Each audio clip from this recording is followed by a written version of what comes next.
guys, and welcome to Around the Clubhouse. My name is Hege, and today on our show I'm with Syndraulic Cosplays, who is an active member at the Clubhouse. So, Syndraulic, how is your day going so far? My day is going alright, actually. I just got back from a Halloween party in Milwaukee, Wisconsin. Halloween party? How was it? Not bad, actually. We just spent the entire time just watching some movies, specifically watching the horror comedy What We Do in the Shadows from 2015. Good movie, highly recommend it. Then we went on to see the Brendan Fraser movie, The Mummy, the first one. Not campy, but enjoyable.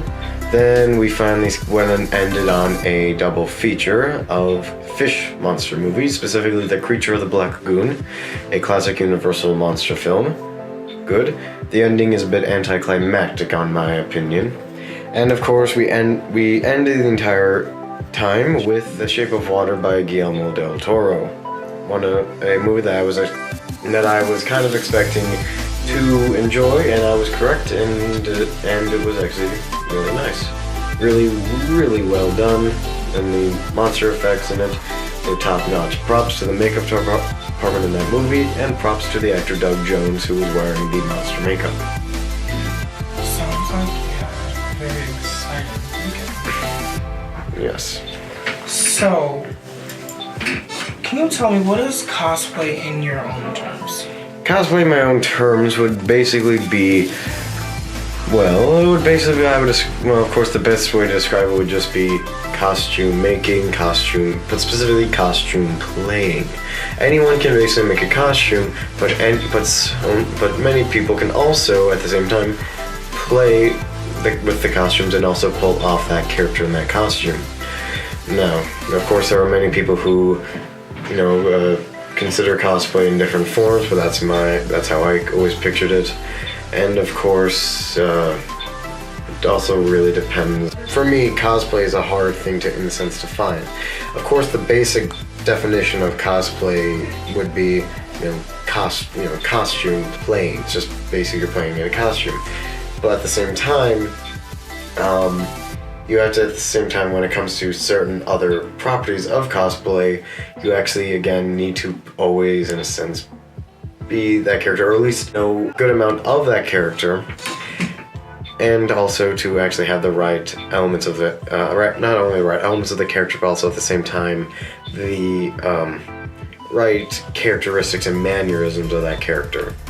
So an example would be, say you want to cosplay as, let's say you want to cosplay as Spider-Man. Of course you need to have like you need to have the nice costume, you need to maybe have that little gadget, and maybe you want to make your own little prop gadgets so when you do the web shootings it actually can shoot out a web. But most importantly, you also need to know posing. You also need to know how to, have the right characteristics and right mannerism. You can't just be like, I'm Spider-Man and yet I'm tough as bricks. No, that's not Spider-Man. That's not who Spider-Man is. It's like, you want to cosplay as Catwoman? Good, but you need to have some good Catwoman mannerisms. You maybe want to be a bit sensual, but at the same time very suspicious and also very secretive. You want to be Batman? Tough, brooding, but at the same time, again, mysterious, silent, and also distant. So, how long have you been cosplaying? I've been cosplaying for about 3 years, roughly. It's a hard... but I wouldn't really say that I started off, knowing my stuff.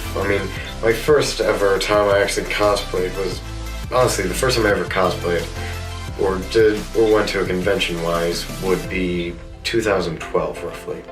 That was when I decided to dress up as Finn from Adventure Time, and anyway, so I dressed up as Finn from Adventure Time, and it was a fun time, but the costume was kind of like a last-minute makeshift one. Then it wasn't until several years later that me and some other friends were thinking, let's go to more cons and dress up. And my first ever time I actually would consider, or officially consider myself cosplaying, would be about 3 years ago, and my first ever cosplay was was the Joker from DC. And I'm not saying which specific Joker. I'm not going to say I didn't dress up as a Suicide Squad Joker. I didn't do the Jack Nicholson Joker. I didn't do the Heath Ledger Joker. I didn't do, say, the Cesar Romero Joker. You know, the 1960s Batman Joker. No, I decided to just do just look like Joker in the comics. You know, have like this velvet velour jacket, suit jacket. Have like this bright green, black striped tie. Like a dark purple shirt, green pants, and some like black shoes, and white gloves. Paint my face white. Some black lining around the eyes. Red lipstick. Going from ear to ear, which of course stayed on hours after showering, and of course like green spray paint in my hair. And that was like the first ever costume, and I just went around with my friend who did Scarecrow, and my friend who also did like Batgirl Batgirl, or Batwoman, or whatever. She just dressed up as a member of the Bat family. And of course I was like, this is good. I kind of want to do this more often. And I decided to just kind of like do different costumes later on. I decided to do I like Fallout. I want to do a Vault Dweller from Fallout. So I bought this boiler suit and bought like a yellow T-shirt at a thrift store, cut out the pieces and like ironed them on, and I just made it into like a vault suit. And for a school project, I made a 3D printed Pip-Boy. For those who don't know, a Pip-Boy is a personal information processor gadget in Fallout. Basically, it's kind of like the HUD or the stats menu for your character. You can go look at your inventory, look at the maps, the radio, quest notes, etc., etc. Really impressive gadget to have in the wasteland, especially when you need to use the bats, or at least the targeting system that can easily kill an enemy faster. After that, I decided to do, broaden out a bit more. I decided to do another character from Fallout, which was this NCR Ranger armor, which was made out of foam. It was actually quite well done. I do want to consider making it again because of flaws I want to fix. And I actually I also did a Jedi costume for a con a few months ago, which was just a simple costume that I just whipped up from a few days. I mean, but it was fine. It wasn't great, and I could easily improve upon that as well. Another thing that I'll get to that in the end, though, of course. And more recently, my more recent costume that I did would be Jeanne Arc from the Rooster Teeth show Ruby. For those who don't know, Ruby is a show from Rooster Teeth, which basically is the premise is that it's this world called there's this world that's completely full of like these monsters called Grimm, and there are these people who are who've been taught to fight and kill these monsters, and they are known as hunters, and each hunter has their own different weapon, and they also have their own different power. The main character is named Ruby Rose, and her friends also include her sister named Yang, Blake Belladonna, Waishni, Jeanne Arc, etc., etc. Each one has their own different character and characteristics and whatnot. And I decided to do Jeanne Arc, who had white gold armor, white body and gold trimming. Counts of the gauntlets as well. He also had an orange sleeve, a black hoodie with an orange lining, and worn out jeans, and also black boots. It was a kind of a quick last minute thing, especially since that con that the con that I decided to go to at that time, they had some people. Well, they basically had the cast from RWBY there, so I was kind of like did it to kind of like impress them. Oh, okay. And I also got their autograph, so it worked out at the end. So based off all you told me about the different type of costumes, which one would you say is like your favorite that you've designed so far? Well, my favorites would actually have to be both the that Fallout Ranger armor that I told you about, the one that I made out of foam, and also the Jean Arc one, which as well made out of foam. Mainly because they were both difficult in different ways, and I can explain that with ease. Now, first, I'll start off with the NCR Ranger armor because that one is the easier one for me to explain. But they both have very similar aspects, and I'll just explain that at the moment. What I had to do through both of the processes is that I had to have someone saran wrap and duct tape my body. To do that, the main reason I did that was so I can actually get a good cast of my body, or at least good measurements of my body, so I can actually easily see how much space I can get on my chest and see, what I can, see where I can draw on towards. So it can actually be custom fitted onto my body rather than just taking rough estimates and just figure it out from there. I tried that. It failed miserably. Really, it was bad. So after that, I usually take the process. I cut my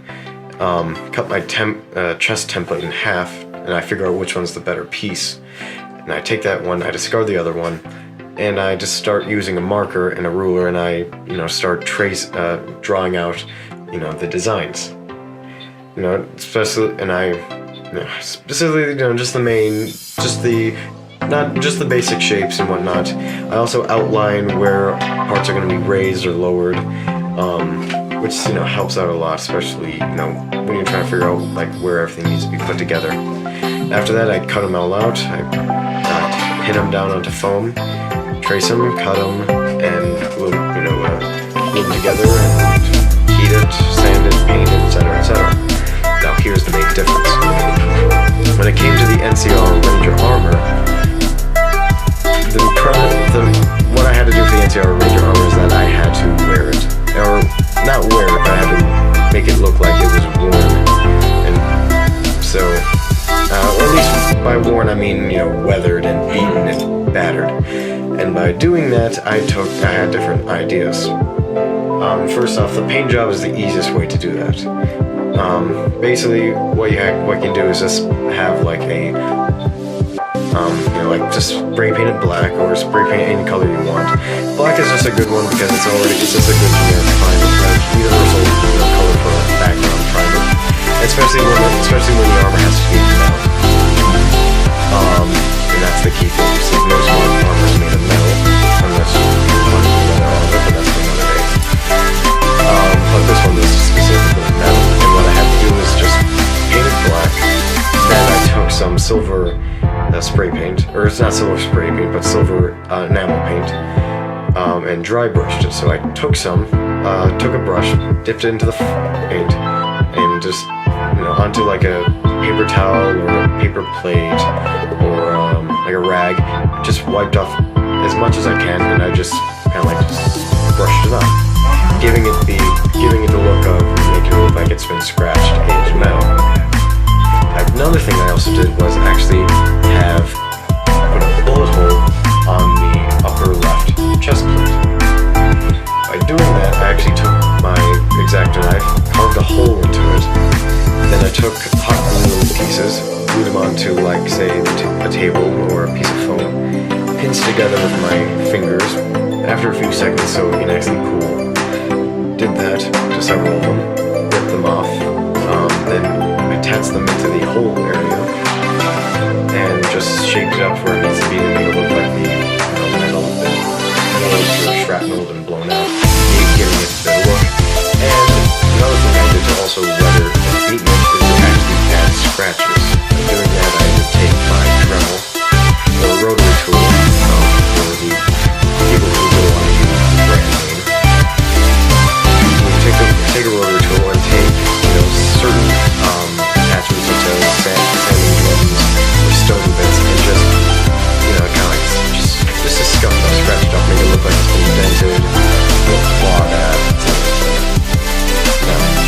That's basically how you do it for weather or armor that's supposed to be like weather or female. Jean Arc's armor is pristine and clean. Now that was a challenge in itself because I've been mainly focused on the more hard, I wouldn't say harder, but the thing I'm more familiar with, which is literally making it look battered and worn. So doing it clean was new waters for me. So I did the exact same thing, like I said, duct tape and saran wrap the body. Then I traced out where parts need to be, cut it out, put put all the pieces together. Then after that, I would take, I took 1/2 inch foam strips that I just cut, and I just stretched them out a bit. Because the good thing about foam is it actually can stretch to a superior length, or to a longer set of length, until there's the breaking point, and there's always going to be a breaking point. But that's not the important part. What the important part is that the stretching it out for me helped out so I can actually get the nice look that I needed. At the same time, the right thickness that I needed. 1/2 inch is fine, but stretching out thins it down to say stretches it down to say 1/3, you could say, roughly. And by doing that, after that, I just super glued it on to the parts that needed it to have the raised areas. So right here had the raised areas, and going downwards, there was raised areas. Going off this way, going off in curls and V-cuts, and I had to cut and carve the pieces to actually make it look like they've been, like flushed rather than just wedged in there, like a kid trying to work with one of those puzzle piece games and just doesn't want, and it's too stubborn to get the triangle into the square. Yeah. And after that, actually, the more painful process was, I actually had 2 painful processes, and that was strapping, or putting it on, and also the paint job. I didn't want to actually have the strapping on the outside. I ended up doing it because I couldn't fit into the armor without that. And the other part was actually the paint job itself. The paint job, and since I wanted it to actually be clean and crisp, trying to actually make it clean and crisp was just as hard as teaching your dog to walk backwards. The paint kept on falling off. It kept on flaking off. Parts were not dry, so when I touched it, my fingers would smudge it. Paint. I also had paints that were expired. That weren't open. They wouldn't close. They were the wrong color, and when I was fixing it up, I was like, gold on the white, white on the gold. What am I gonna do with that? Just have to keep on painting and painting and painting. And that was a memorable experience. So overall, sounds like you cosplaying has taught you a lot of things, and you've been through a lot of things. Both good and bad. Yes. Especially, more bad experiences, especially in the recent coming of that costume, but a learning experience nonetheless. Now, that's one thing I would actually point out when it comes to cosplaying. Cosplaying, like any other experience, is a learning experience. You can learn from your mistakes, or just walk away. Like Adam Savage always says, failure is an option. Now, one other thing that I would like to point out before we part our ways is that for the people who want to actually cosplay out there, there's one quote that I always am familiar with, and that's from a quote from David Bowie, the famous musician. He once stated, and he was going through this part in his life where he felt like he was hitting a wall. He didn't really feel like he was doing what he wanted to do until at one point he was like, I'm just going to do what I want. And he said this. Sometimes you can go into the water. You can go into the water, and if you feel like you can, and if you keep on going farther and it feels like your feet aren't touching the ground or touching the bottom of the pool or touching the bottom of the ocean, and you feel like you feel like you're at a farther depth, then you're being adventurous. Of course, I'm just kind of like summarizing it, but it's a very inspirational quote that I kind of look up to at times. And that's a good thing to remember, is that, and that's one thing that I learned about when it came to that genre costume. Of course, like I said, I was familiar with doing, say, weathering on full armor, but making it clean and crisp, different feel for me. That really special. That really like opened it up a bit. Well, thank you so much for making a medicine around the Clubhouse. I really have enjoyed being here. We have learned a lot. And to my viewers, thank you for watching. And don't forget to hit that like button, subscribe. And please stay tuned to find out what happens, why it happens, when it happens, and who doesn't. Bye.